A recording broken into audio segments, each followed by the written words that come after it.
வங்கக்கடலில் உருவான காற்றழுத்த தாழ்வு மண்டலம் காரணமாக சென்னை மற்றும் அதனை சுற்றியுள்ள பகுதிகளில் நேற்று முழுவதும் பலத்த காற்றுடன் கனமழை பெய்தது. இதனால் பல்வேறு இடங்களில் மரங்கள் வேரோடு சாய்ந்தன.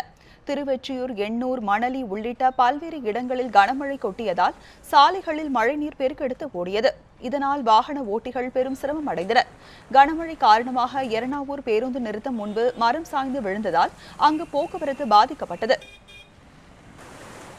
சென்னையில் விடிய விடிய பலத்த காற்றுடன் கனமழை கொட்டி தீர்த்தது. இதனால் தாழ்வான பகுதிகளில் மழைநீர் புகுந்து பொதுமக்கள் பெரும் அவதிக்குள்ளாகியுள்ளனர்.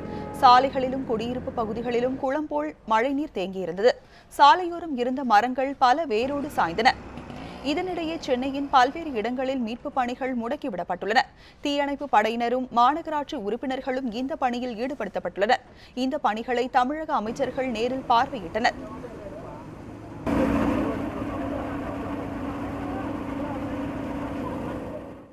போர்க்கால அடிப்படையில் இன்றைக்கு நிவாரணப் பணி நடந்து கொண்டிருக்கிறது.